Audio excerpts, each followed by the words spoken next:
Apa kabar? Semoga kalian sehat dan sukses selalu dimanapun kalian berada, teman-teman. Akhirnya, semua akan Magnus pada waktunya. Yap, lagi-lagi ungkapan ini harus saya keluarkan kembali, teman-teman, untuk turnamen Super United Croatia Rapid and Blitz 2022 dalam rangkaian Grand Chess Tour. Yap, Magnus dengan pasti memastikan dirinya menjadi juara, bahkan hanya sisa satu babak, teman-teman. Masih sisa satu babak. Magnus sudah memastikan dirinya jadi juara. Ini saking apa ya? Saking dominannya Magnus di turnamen ini, guys. Nah, saya akan ajak kalian untuk menganalisa partai terbaik dari Magnus Carlsen di hari terakhir turnamen ini. Yap. Ketika berhadapan dengan Ian Nepomniachtchi. Nah, kemarin Ian Nepomniachtchi udah kalah. Kalau misalkan Ian Nepomniachtchi berhasil menang di partai ini, maka skornya jadi seimbang di turnamen ini melawan Magnus Carlsen. Cuman ternyata dikalahkan juga, teman-teman, oleh Magnus Carlsen. Yuk, langsung saja kita tonton, teman-teman. Tapi sebelum itu jangan lupa klik tombol subscribe dan nyalakan lonceng notifikasi. Magnus memulai dengan langkah 4 dan dijawab C5, Sicilian Game. Sicilian Defense dipilih oleh Ian Nepomniachtchi. Dia tidak melawan ya, dia tidak melawan Magnus Carlsen dengan pembukaan andalannya Petrov Defense. Mungkin ya, karena Petrov Defense lebih banyak kans remisnya. Jadi Ian Nepomniachtchi pilih pembukaan Sicilia untuk fight, teman-teman.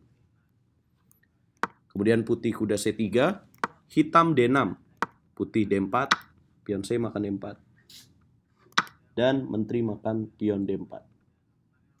Kemudian hitam menjawab dengan kuda C6, putih menteri D2, hitam G6, putih B3, hitam F5. Nah, ini langkah yang sangat menarik dimainkan oleh Ian Nepomniachtchi. Dia menunjukkan kalau dia ingin bertarung melawan Magnus Carlsen. Gajah ke petak B2. Kemudian hitam gajah ke petak G7, putih rokade panjang, hitam menteri A5. Kemudian putih kuda D5 dan menteri makan menteri. Yap, mengapa hitam tidak mengambil pion di petak A2? Karena di sini sedang terjadi peraduan yang memaksa, teman-teman. Gajah mengadu dengan gajah petak G7, sementara menteri juga beradu di sini. Jadi tidak mungkin itu bisa dilakukan. So hitam menteri makan menteri, benteng makan menteri, gajah makan B2, raja B2, raja ke petak F7.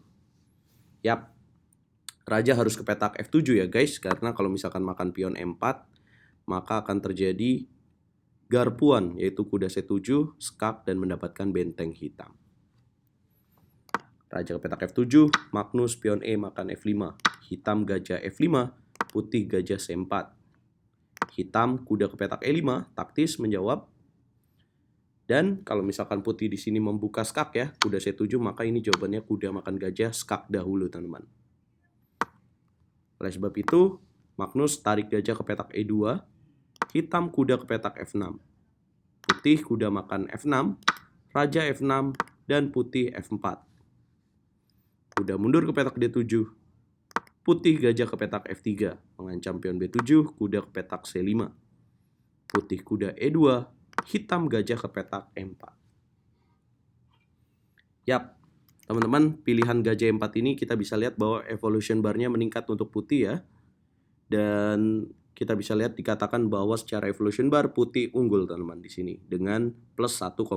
Nah, ini lumayan tinggi, teman-teman, secara penilaian algoritma dari engine catur.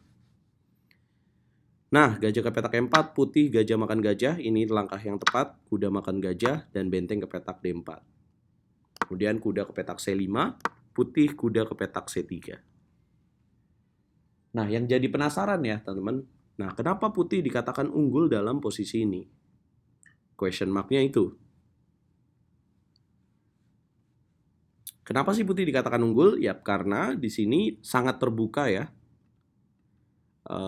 Buah-buah dari permainan Ian Nepomniachtchi, di mana putih sedari tadi ya sudah mengambil inisiatif serangan. Nah, ini yang berbahaya di langkah-langkah berikutnya, guys, di mana ada kelemahan di dua pion ini, guys. Ian Nepomniachtchi lanjutkan dengan raja ke petak F7, putih benteng E1, benteng H E8, kemudian putih kuda D5 dengan ancaman kuda ke petak C7, benteng A ke petak C8, putih C4, kemudian hitam H6. Nah, sebenarnya pada saat langkah C4, keunggulan bisa lebih menurun, keunggulan posisi yang dimiliki putih kalau saja hitam memilih langkah kuda ke petak D7 di langkah berikutnya, guys. Ya, dengan tujuan untuk kuda ke petak F6 ya, teman-teman. Di sini menghilangkan kuda yang kuat di petak D5. Nah, hanya saja pilihan dari langkah Ian Nepomniachtchi menjalankan H6 ini membuat unggul kembali untuk putih dengan benteng ke petak E3. Kuda ke petak D7 tidak juga dilakukan, tetapi pilih A6. Nah, mungkin Ian Nepomniachtchi tidak tertarik dengan langkah kuda D7 ya, tapi di sini dia melihat ingin mendobrak dengan B5. Putih benteng ke petak H3, hitam raja G7. Putih kembali lagi benteng E3, raja ke petak F7. 2 kali langkah yang sama. Magnus ternyata tidak ingin remis dan dia memilih langkah yang lain dengan langkah G4. Ini krusial momennya. Hitam kuda D7, putih F5. Ya, pion G makan F5 tidak dipilih, tetapi dia pilih kuda ke petak E5. Apa sih yang akan terjadi kalau misalkan hitam pilih pion G makan F5? Ya, maka putih akan pion G makan F5 dan benteng bisa berpindah ke petak H4. Nah, kuda ke petak E5, putih A4, mencegah B5. Hitam pion G makan F5, pion G makan F5. Kita bisa melihat bahwa pada akhirnya dilakukan juga, dan di sini putih jadi punya kesempatan untuk menyerang pion di petak H6. Benteng ke petak E8, putih benteng H4. B5, pion C makan B5, pion A makan B5. Guys, momen B5 ini yang bisa saya katakan merubah hasil ya, yang menentukan hasil dari pertandingan ini, teman-teman. Karena setelah langkah B5, Magnus mengambil keuntungan dengan satu pionnya ini. Dan pionnya ini jadi aset buat Magnus, teman-teman, untuk kunci kemenangan. Nah, itulah kenapa bisa dikatakan akhir-akhir ini game dari Magnus itu menang dengan pion bebas ya.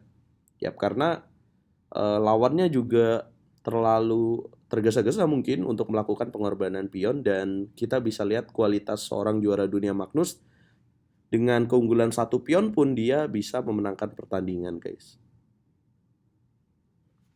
Hitam melanjutkan dengan benteng C5, putih kuda C3, hitam benteng G2 skak, putih raja A3. Hitam benteng ke petak C8. Nah, ini makin tinggi keunggulan untuk putih karena putih mendapatkan pion H6. Kemudian benteng ke petak A8, kuda ke petak A4. Benteng ke petak G4, putih benteng C3. Mengaktifkan benteng yang kurang aktif. Kemudian benteng ke petak A5, putih B6. Hitam benteng B5, putih benteng C7. Hitam benteng G ke petak B4, putih benteng H3. Kemudian hitam raja F6, putih benteng H C3. Hitam benteng H4, putih H3. Benteng F4, benteng ke petak E3, hitam benteng ke petak F1. Nah, ini blundernya, teman-teman, karena setelah langkah benteng F1, bisakah kalian tebak apa langkah terbaik untuk Magnus, guys? Yes, tinggal sisa 12 detik ya, dan Ian Nepomniachtchi 7 detik, Magnus menemukan langkah kemenangan dengan kuda C3. Kalau misalkan benteng makan pion, ada kuda D5, skak, dan mendapatkan benteng. Benteng harus ke petak A5, karena kalau misalkan skak benteng A1 ada raja B2. Dan kalau misalkan benteng menumpuk seperti ini, tinggal jalan B7, maka akan promosi. Benteng A5, raja B4, hitam benteng A6, putih kuda D5 skak, raja makan F5, B7, dan pion putih promosi, teman-teman. Benteng C6, dan langkah terakhir pion akhirnya sekolah juga, teman-teman. Nah, inilah yang terjadi di partai Magnus lawan Ian Nepomniachtchi, dan bisa saya katakan bahwa salah satu partai inilah yang menentukan Magnus jadi juara di turnamen Super United Rapid and Blitz, teman-teman. Magnus berhak mendapatkan 40.000 US dollar, dan setelah turnamen ini kita masih akan melihat Magnus di turnamen Olimpiade Catur yang akan diadakan di Chennai, India, teman-teman.